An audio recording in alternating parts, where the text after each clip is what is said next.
हाँ जी। तो हमें 2 दिन हो गए कल्चर पढ़ते हुए, त्योहार पढ़ रहे थे। हिंदू त्योहार विक्रमी कैलेंडर से मनाते हैं। विक्रमी कैलेंडर लूनर बेस्ड कैलेंडर होता है और इसमें प्रत्येक तीसरे वर्ष 1 महीना अधिक जोड़ के सूर्य वाले कैलेंडर से बराबर करते हैं, जिसको अधिक मास कहते हैं। त्योहारों की शुरुआत छोटी तीज से होती है, जो कि आपके श्रावण शुक्ल तृतीया को आती है। जयपुर में सबसे अच्छी होती है। पति पत्नी और प्रकृति प्रेम का त्योहार है। सिंजारे भेजते हैं जो गिफ्ट होते हैं और लहरिया ओढ़नी ओढ़ते हैं।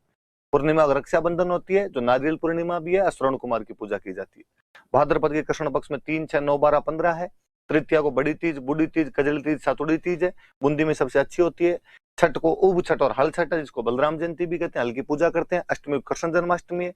नवमी को गोगा नवमी है। हल के 9 गांठ वाली राखी बांधते हैं और ददरेवाद चूरू और गोगामिड़ी हनुमानगढ़ी के अंदर मेले लगाते हैं। बारस को बचबारस है, बछड़ी की पूजा करते हैं। चाकू का प्रयोग नहीं किया जाता है। सती अमावस्या आती है। झुंझुनू में रानी सती का मेला लगता है। रानी सती का वास्तव में नाम नारायणी देवी था। अपने पति तन धन दास अग्रवाल के साथ में सती हुई थी और इन्हें दादी सती भी कहा जाता है। फिर द्वितीया शुक्ल पक्ष में जाते हैं तो बाबरी बीज है वो, और रामदेव जयंती होती है। रामदेव राय रुणिचा के अंदर उनका मेला लगता है। भाद्रपद शुक्ल द्वितीया से एकादशी तक मेला चलता है।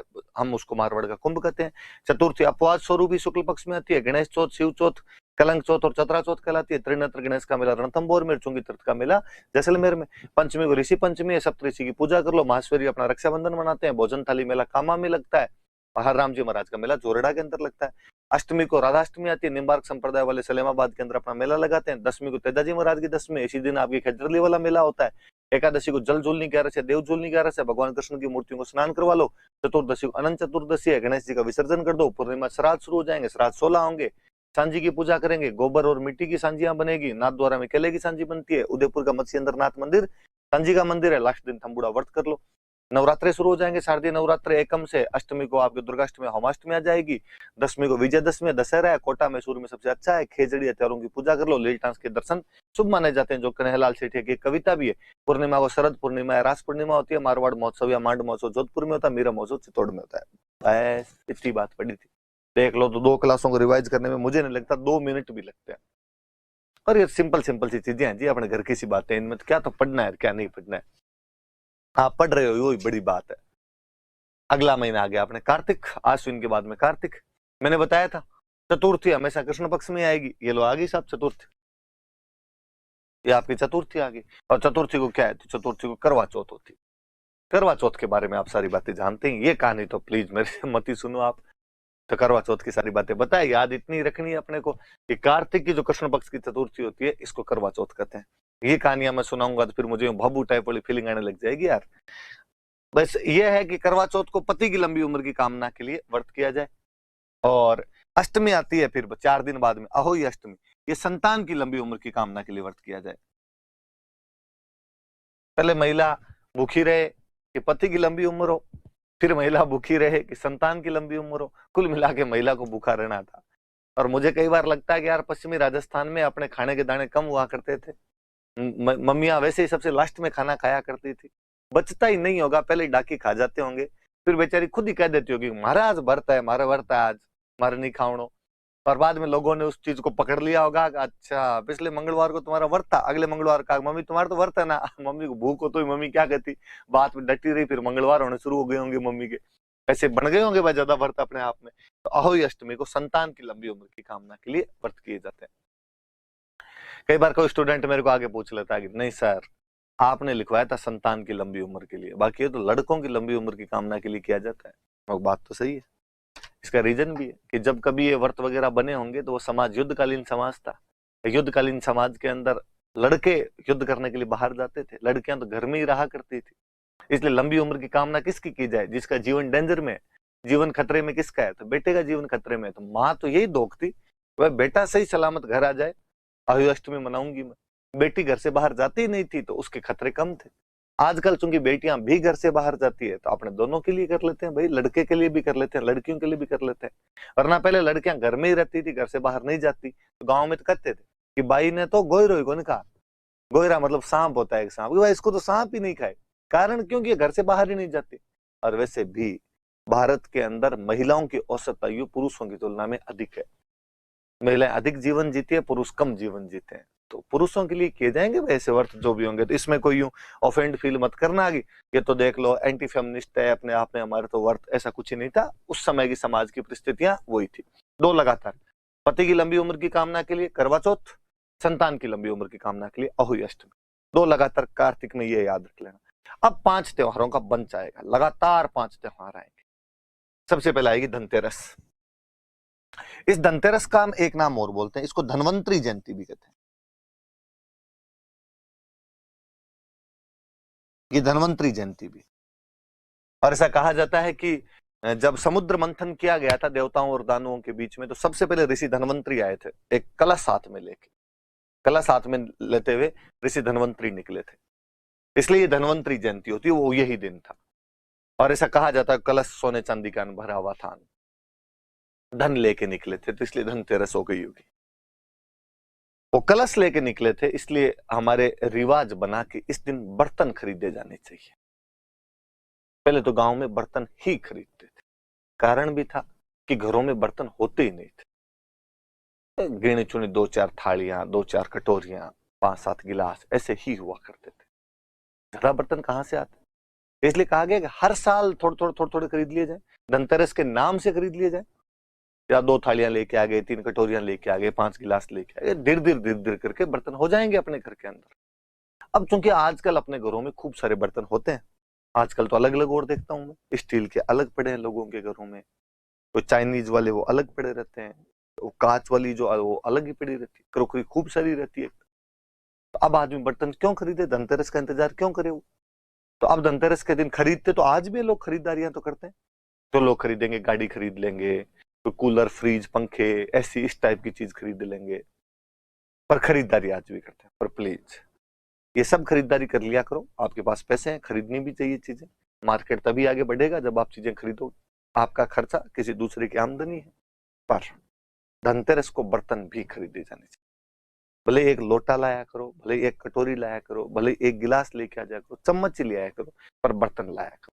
क्योंकि वास्तव में धनतेरस की खरीदारी है, उसका महत्व तभी है जब उस दिन बर्तन खरीदे जाएं। क्योंकि ऋषि धनवंतरी जब निकले थे तो वो बर्तन साथ में लेके निकले थे, कलश साथ में लेके निकले थे। ऋषि धनवंतरी को कहते हैं कि डॉक्टर साहब थे ऋषि धनवंतरी, इसलिए अपने जो भी 108 एम्बुलेंस वाली जो योजना चलती है, इसका तो नाम ही धनवंतरी एम्बुलेंस योजना ही है, उनके नाम पर ये 108 वाली योजना शुरू की गई थी। और कभी आप जयपुर का जो SMS हॉस्पिटल है, इसमें कभी आओ, नहीं आना पड़े, सो सलाम महाराज, निरोगी रखे आपको सबको, खुदा ना खास्ता कभी आना पड़े तो आप इसमें घुसोगे तो सबसे पहले जो डिपार्टमेंट, उस डिपार्टमेंट का नाम ही धनवंतरी डिपार्टमेंट है। और इस धनवंतरी की जयंती होती है, बड़े वैद्य हुए थे, धनतेरस उस रूप में मनाई जाती है। ये भाई आपके करवा चौथ की आप फोटो देख सकते हो, कांच के अंदर से वो जो भी आपको पता ही है सब चीजें, क्या समझाऊं मैं इसका तो आपको। अब इसके बाद में आगे अपने अरूप चतुर्दशी। ये चतुर्दशी सभी इसने गलत लिख दी क्या, चतुर्दशी भाई वो लास्ट वाला अरे गलत ही लगा रखा है इन्होंने। अरूप चतुर्दशी दिवाली से जस्ट एक दिन पहले होती है, गांव में तो अपने बोलते हैं छोटी दिवाली, कांति दिवाली। वैसे कंसेप्ट ये कहा गया कि आप दिवाली से एक दिन पहले, अगले दिन त्योहार है तो इसलिए रूप चमका लिया जाना चाहिए, खूब रगड़ रगड़ के नहा लो आप, तो रूप चतुर्दशी है।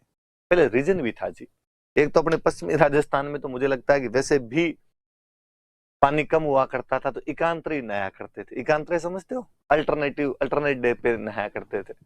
आपको भी नोटिस भी करना, दिवाली के आसपास में फसलों की कटाई का सीजन चलता रहता है। आजकल तो जी सारा मशीनीकरण हो गया, तो इन चीजों का पता ही नहीं चलता है। बाकी ये जितने भी अपने त्योहार है, ये कहीं ना कहीं फसलों के साथ जुड़े हुए, या तो उनकी कटाई के समय होंगे, या उनके उगने की खुशी के अंदर होंगे, या जब बुआई होगी तब होंगे।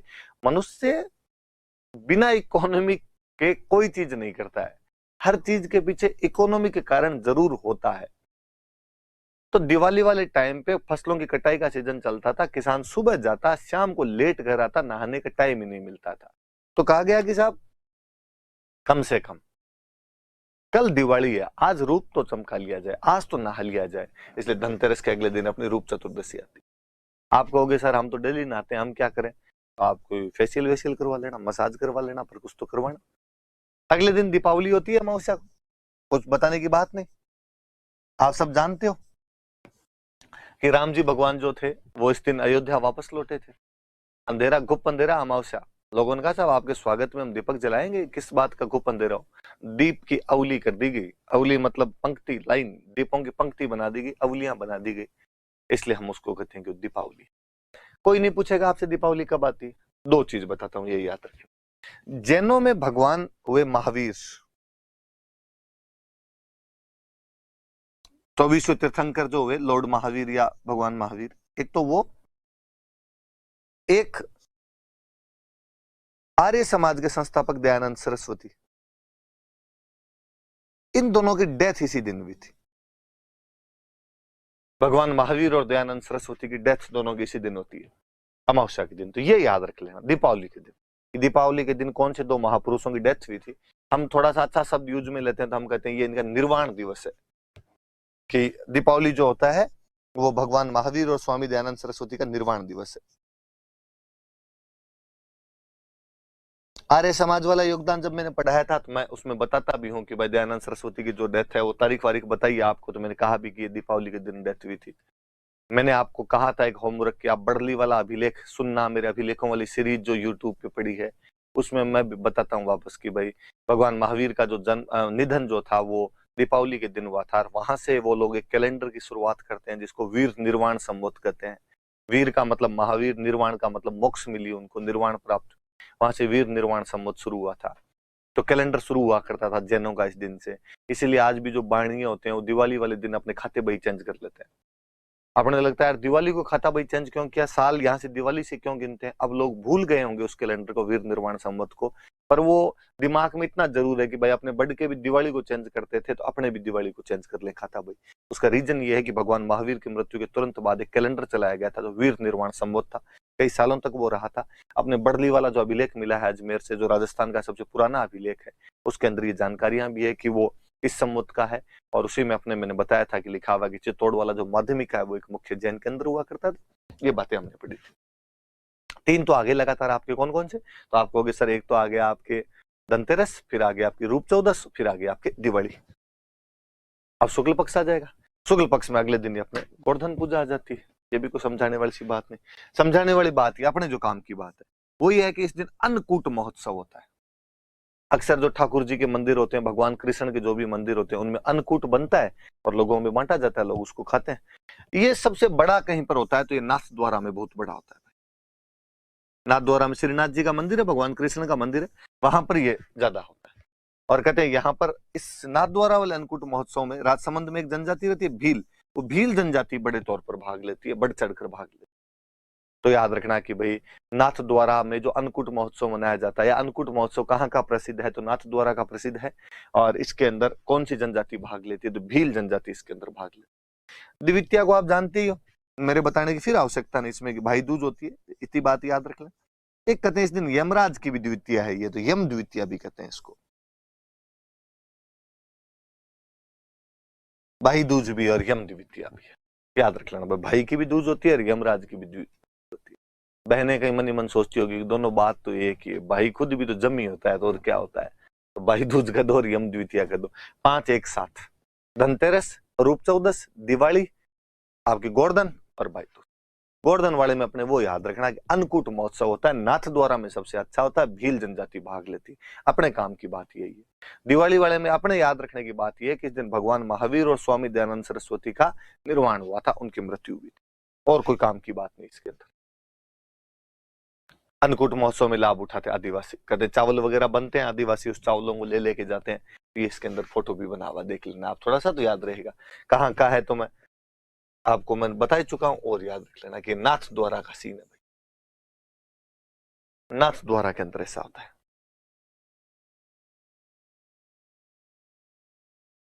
अब कार्तिक के फिर आगे शुक्ल पक्ष में और चले, तो शुक्ल पक्ष में आगे आ गया आपका गोपाष्टमी। अष्टमी को गोपाष्टमी होती है। गोप, गोप का मतलब होता है ग्वाले, तो इस दिन ग्वालों को भोजन करवाया जाए तो ठीक रहता है, कि ग्वालों को भोजन करवाया जाता है, तो गोपाष्टमी। ये याद रखने वाली सी बात है। दिवाली के 9 दिन बाद कहा कि साहब आंवला खाना चाहिए, आंवला नवमी, खाने में आंवला खाना जरूरी है। आंवला आपको सुरक्षित रखता है, आपके शरीर में किसी भी प्रकार का रोग नहीं आने देता, इसलिए इसको अक्षय नवमी कहते हैं। अक्षय, क्षय मतलब तो कमी आना, किसी चीज में हरास, डिक्लाइन होना, मिटिगेशन होना, वो तो क्षय है। अक्षय मतलब कमी नहीं आने देगा आप में किसी भी चीज की, पूरा रखेगा आपको। तो आंवला खाया जाए तो आंवला जो होता है वो शरीर के लिए लाभदायक होता है, कमी नहीं आने देगा आपको किसी भी चीज की। तो कहा साहब अक्षय नवमी कर दो, आंवला नवमी कर दो। याद रहे कि दिवाली के कितने दिन बाद आंवले खाने हैं, तो 9 दिन बाद। आंवले खाने वैसे भी अच्छे होते हैं, अपने यहाँ पे कम थे तो कहा यार एक दिन तो खाओ कम से कम, विटामिन सी की पूर्ति एक दिन तो करो ढंग से, तो एक दिन ही तय कर लिया, दिवाली के 9वें दिन तो खाने ही है अपने को। तो याद रख लेना। एकादशी को देव उठनी ग्यारस है, 2-3 नाम होते हैं इसके। देव उठनी ग्यारस होता है, इसी का एक नाम हो रहा है प्रबोधिनी ग्यारस। 2 याद रखो आपने, तो देव उठनी एकादशी या प्रबोधिनी एकादशी। वैसे तुलसी एकादशी भी होती है, तुलसी की पूजा करते हैं तो तुलसी एकादशी भी कहो बोले। शब्द सुनना आप, शब्द लिखा हुआ देव उठनी एकादशी, मतलब देवता उठ जाते हैं। शब्द लिखा प्रबोधिनी एकादशी, प्रबोध, प्रबोध का मतलब जागना, मतलब देवता जाग जाते हैं। तुलसी एकादशी तो मैंने बताई दी, तुलसी पूजा से संबंधित। अच्छा, देवता उठना क्या हुआ, देवता का जागना क्या हुआ? तो हमेशा कहते हैं कि आषाढ़ की एकादशी को देवता सो जाते हैं और कार्तिक वाली एकादशी को देवता जागते हैं। 4 महीने देवता सोए हुए रहते हैं। आषाढ़ की एकादशी को देवता सोएंगे शुक्ल पक्ष की, और कार्तिक वाली शुक्ल पक्ष की एकादशी को देवता उठ जाएंगे, जाग जाएंगे। बीच में 4 महीने सोए हुए रहते हैं।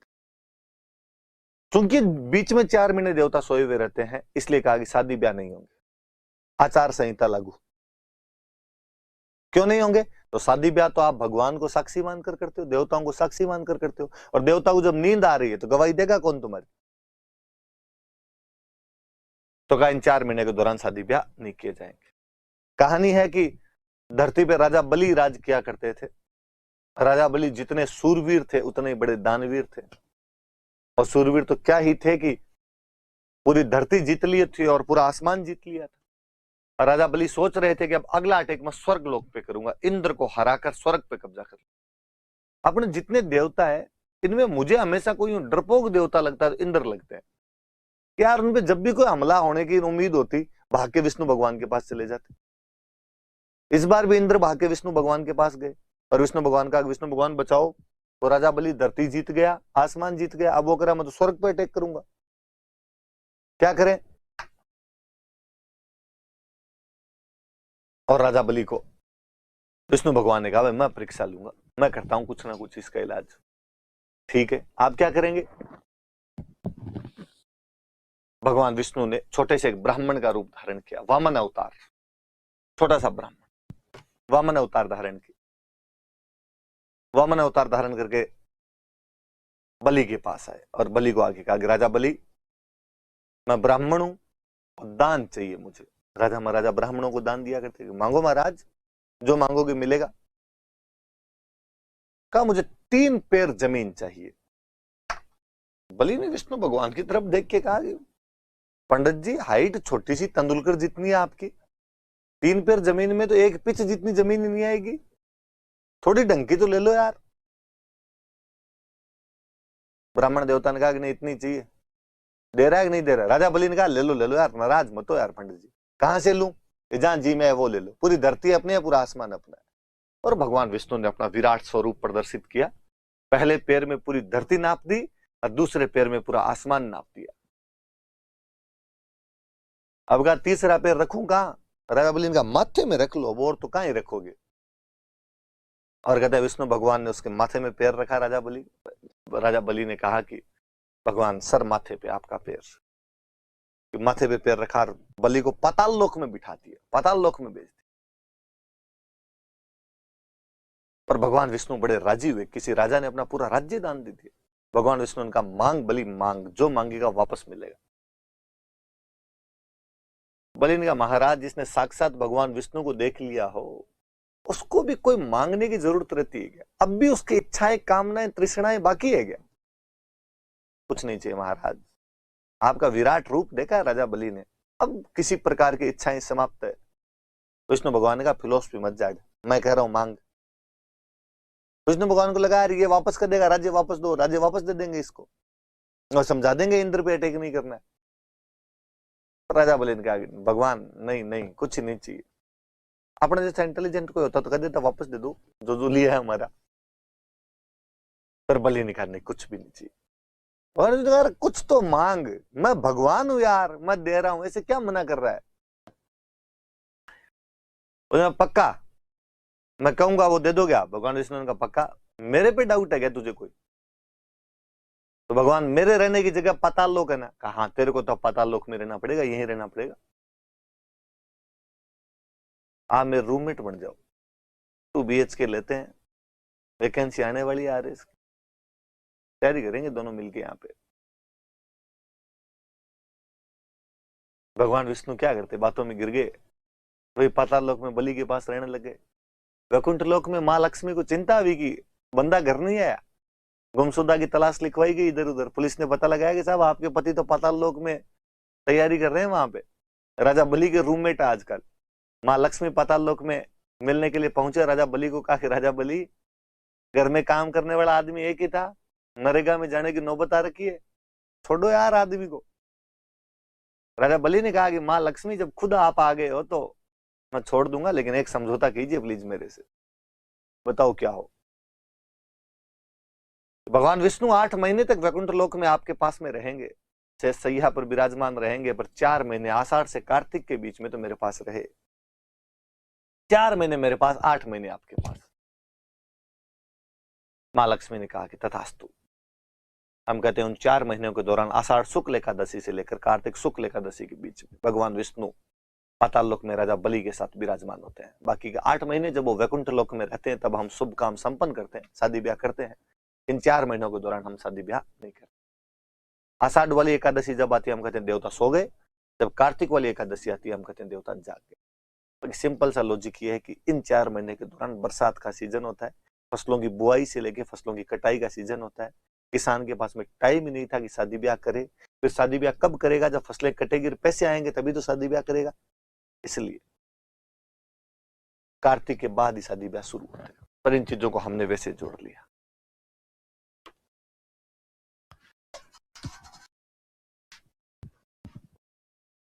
पुष्कर वाला मेला इसी दिन शुरू हो जाता है, शुरू होता है भाई पुष्कर वाला मेला, शुरुआत होती है इसकी। मेला तो ये पूर्णिमा का है, लेकिन इसकी शुरुआत इसी दिन से हो जाती है पुष्कर मेले की। आपके कार्तिक की जो पूर्णिमा आती है, सत्यनारायण पूर्णिमा है, आपने घरों में देखा होगा कि महिलाएं सुबह जल्दी उठ के स्नान करती है, गांव में बोलते हैं काती नहान है। और पूर्णिमा का और बड़ा महत्व है, कार्तिक समाप्त हो रहा है इसलिए बड़े बड़े तीर्थ स्थल जहां पर जलधाराएं मिलती हो, जहां पे कोई वाटर बॉडी हो, जल रिसोर्सेज हो, जो भी कोई, वहां पर बड़े बड़े मेले लगते हैं। कार्तिक पूर्णिमा के कई जगह पे मेले लगते हैं। जैसे हम पढ़ेंगे सत्यनारायण पूर्णिमा के मेले कहां कहां लगते हैं, तो हम कहेंगे कि पुष्कर में मेला लगता है। अब वो मेला तो पूर्णिमा का ही है, पर भीड़ ज्यादा होती है तो लोग एकादशी से आने शुरू हो जाते हैं। बीकानेर में एक जगह पड़ती है कोलायत, यहाँ कोलायत में मेला लगता है। बीकानेर में एक झालरापाटन में एक मेला लगता है, चंद्रभागा मेला। और यदि थोड़ा बहुत किसी को याद हो तो मैंने बताया भी होगा कि झालरापाटन जो है चंद्रभागा नदी के किनारे है, जहाँ झालरापाटन के अंदर मेला होता है। झालरापाटन मतलब झालावाड़। और एक सवाई माधोपुर में एक मेला लगता है, रामेश्वरम।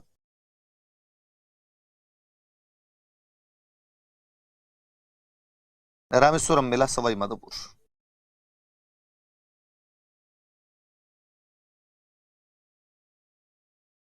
चार मेले याद रहे, पुष्कर मेला अजमेर में, कोलायत मेला बीकानेर में, चंद्रभागा मेला झालरापाटन में, और रामेश्वरम मेला सवाई माधोपुर के अंदर। मैं थोड़ी बातें और बतानी चाहूंगा आपको इनके बारे में।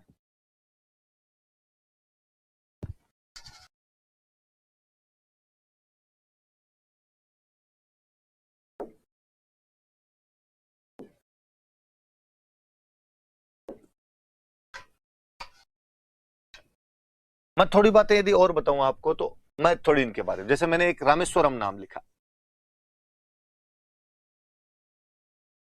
सवाई माधोपुर में एक जगह पड़ती है। वैसे तो ज्योग्राफी वाले विजय सियाग सर जब आपको पढ़ाएंगे तो इसके बारे में थोड़ी और बेहतरीन जानकारियां देंगे। मेरी ज्योग्राफी थोड़ी कमजोर है, फिर भी मैं थोड़ी सी बात बता दूं। यहाँ पे 3 नदियां मिलती है आके, चंबल, बनास और सीप नदियों का संगम है। और जो भी त्रिवेणी संगम होते हैं वो वैसे भी पवित्र होते हैं। इस त्रिवेणी संगम पे कार्तिक पूर्णिमा को, सत्यनारायण पूर्णिमा को मेला लगता है, जिसको हम रामेश्वरम मेले के नाम से जानते हैं। याद रहे थोड़ा सा कि कार्तिक पूर्णिमा को जो रामेश्वरम मेला लगता है, वहां पर कौन कौन सी 3 नदियां आकर मिलती है? तो चंबल, बनास और सीप नदियां आकर मिलती है। ये क्षेत्र कहां पड़ता है? तो सवाई माधोपुर के अंदर पड़ता है। एक मेला हमने जो लिखा वो लिखा मैंने, चंद्रभागा मेला। और मैंने आपको बताया कि चंद्रभागा मेला झालावाड़ में एक जगह पड़ती है, झालरा पाटन। वहां झालरा पाटन के अंदर ये मेला होता है। मैं वैसे ही बताता ही हूँ कि मैडम चुनाव लड़ती है यहाँ से, झालरा पाटन से। इस मेले को एक तो हाड़ौती का सुरंगा मेला कहते हैं, कलरफुल फेयर ऑफ हाड़ौती। कि हाड़ौती का कलरफुल फेयर है, हाड़ौती का सुरंगा मेला है। एक बात और, ये ना कैटल फेयर है, एक पशु मेला है। पशुओं की खरीद बिक्री होती है। और कौन से पशुओं की खरीद बिक्री होती है? झालावाड़ के पास में लगता है मध्य प्रदेश। मध्य प्रदेश का वो इलाका जो हमें टच करता है वो है मालवा। तो यहाँ पे मालवी नस्ल के पशु आते हैं, मालवी ब्रीड के पशुओं की खरीद बिक्री होती है। ये भी याद रहे। चंद्रभागा मेला झालरापाटन झालावाड़ में होता है, जिसे कलरफुल फेयर ऑफ हाड़ौती कहा जाता है। ये कैटल फेयर है, जिसमें मालवी ब्रीड के जो कैटल्स होते हैं उनकी सेल परचेज किया जाता है। याद रखना है कि पशु मेला है। कोई पूछ ले कि कार्तिक पूर्णिमा को कौन से पशु मेले का आयोजन किया जाता है, तो चंद्रभागा मेले का आयोजन किया जाता है। चंद्रभागा एक नदी है, झालरापाटन के पास से निकलती है। एक जगह मैंने लिखो है कोलायत। मैं फिर इसके बारे में बात बताना चाहूंगा। कोलायत मेला बीकानेर में लगता है, जानते हो आप ज्यादातर लोग। कहते हैं किसी टाइम में यहाँ पे कपिल मुनि का आश्रम हुआ करता था। कपिल मुनि का आश्रम था, इसलिए इस जगह का नाम था कपिलायतन। और वो कपिलायतन का अपभ्रंश होता होता होता होता धीरे धीरे कोलायत के अंदर बदल गया। ये कपिल मुनि का आश्रम है कोलायत के अंदर। तो एक तो ये याद रहे कि यहाँ पे कौन से मुनि का आश्रम है, तो कपिल मुनि का आश्रम। इन कपिल मुनि ने एक फिलोसॉफी दी थी, सांख्य। मैं फिर यहां पर इसकी अंदरूनी चीज में नहीं जाएंगे, कि अपने काम की भी नहीं है कि सांख्य दर्शन क्या होता है। फिर जब एंशियंट आप पढ़ोगे, नरेंद्र सर जब एंशियंट पढ़ाएंगे तो उसके बारे में और खूब सारी बातें पढ़ाएंगे। हालांकि जब हम फिलोसॉफी पढ़ा करते थे तो सांख्य दर्शन खूब अच्छा लगता था। या डार्विन ने विकासवाद का सिद्धांत पता नहीं कब दिया होगा, हमारे कपिल मुनि है वो सांख्य दर्शन में तब भी ये बता के चले गए थे कि दुनिया में नेगेटिव चार्ज और पॉजिटिव चार्ज होते हैं, इन दोनों के मेल से दुनिया बनती है। ये समस्त दुनिया जो है पुरुष और प्रकृति के संगम से बनी है, पुरुष और प्रकृति का संयोग होता है तब जाकर बनती है। सांख्य दर्शन वास्तव में विकासवाद का एक सिद्धांत है। तो किसने दिया था, आपने तो ये याद रखना, तो कपिल मुनि ने दिया था। कोलायत मेला बीकानेर में कार्तिक पूर्णिमा को लगता है। कातिनारायण होता है, कोलायत में झील बनी हुई है, और कपिल मुनि का आश्रम था यहाँ पर, और सांख्य दर्शन दिया था कपिल मुनि ने। इतना याद रहे आपने, बाकी एंशिएंट में और पढ़ना, क्योंकि जब एंशिएंट में पढ़ा है कि कपिल मुनि ने सांख्य दर्शन दिया था तो आपके दिमाग में आए बात, यार ये कपिल मुनि अपने वाले हैं जो कोलायत के अंदर है। ये तो हमने पढ़ा था, कार्तिक पूर्णिमा को, सत्यनारायण पूर्णिमा को इनका मेला लगता है।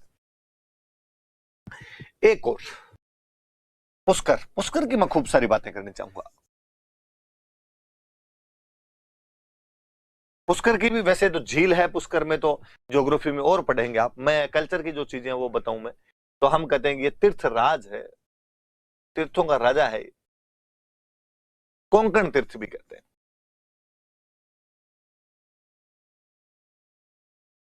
कोंकण तीर्थ भी कहा जाता है। फिर अपने खूब सारी चीजें बना देते हैं, हम कहते हैं तीर्थों का मामा भी है।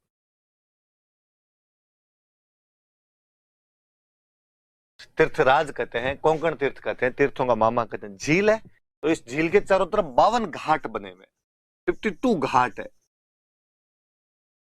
याद रखना, कोई पूछ ले कि पुष्कर झील के चारों तरफ कितने घाट है, तो 52 घाट बने हुए।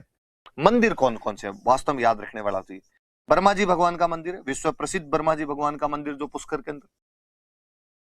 ब्रह्मा जी भगवान की एक रूठी रानी थे जो उनसे नाराज होकर यहाँ पर आ गए थे, सावित्री। इन सावित्री जी का मंदिर है यहाँ पे। मेरे से आरएस वाले एक इंटरव्यू में पूछ लिया था, क्या ब्रह्मा जी की एक रानी रूठ के कहां पर आ गए थे? पुष्कर आ गए थे। कौन सी थे? तो सावित्री थे। तो उनका सावित्री मंदिर बना हुआ है। एक गायत्री मंदिर भी बना हुआ है।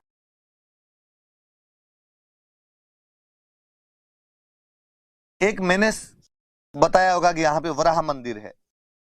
मैंने जब चौहान पढ़ाए होंगे तब इसके बारे में बात की होगी, आपको याद आ जाए तो भली बात है। एक यहाँ पे और विष्णु भगवान का एक मंदिर और रंगनाथ। सारी बातें याद रखना भाई। ये पुष्कर को हम तीर्थराज कहते हैं, कोंकण तीर्थ कहते हैं, तीर्थों का मामा कहते हैं। इस झील के चारों तरफ 52 घाट बने हुए हैं। ब्रह्मा जी, सावित्री और गायत्री के मंदिर है। रंगनाथ और वराह 2 विष्णु मंदिर भी बने। पुष्कर के बारे में खूब सारी बात है। ये अपने राजस्थान जी के फिर खूब सारी चीजें हैं। जब तीर्थों का मामा आया तो अपने तीर्थों का भांजा भी है।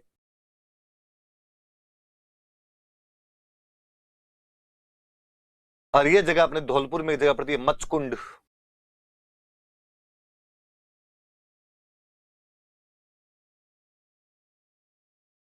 मचकुंड धौलपुर के अंदर अपने एक जगह पड़ती है। कहते हैं मचकुंड नाम का एक राजा था जो महाभारत के युद्ध में लड़ा था, और लड़ने के बाद में पांडवों की तरफ से लड़ा। फिर उसको कहा गया, उसने कहा आराम करना है। यहाँ पर आके वो इस जगह पे आके एक पहाड़ी के अंदर आराम करने लग गया था, तो इस जगह का नाम उसके नाम पर ही पड़ गया। वास्तव में कहते हैं यहाँ पे कुंड बना हुआ है जिसमें यदि स्नान किया जाए तो आपके चर्म रोग ठीक हो जाते हैं। मुझे मचकुंड से एक और याद आता है कि एक बार गुरु गोविंद सिंह जी यहाँ पर पधारे थे और उन्होंने तलवार के एक ही झटके से एक शेर का शिकार किया था। इसलिए यहाँ पर एक गुरुद्वारा बना हुआ है जिसका नाम शेर शिकार गुरुद्वारा है। कोई पूछे कि राजस्थान में शेर शिकार गुरुद्वारा किस जगह पे बना हुआ है, तो मचकुंड धौलपुर में बना हुआ है। अपने तीर्थों की नानी और ननियाल कंप्लीट है साहब, मामा भांजान सब है।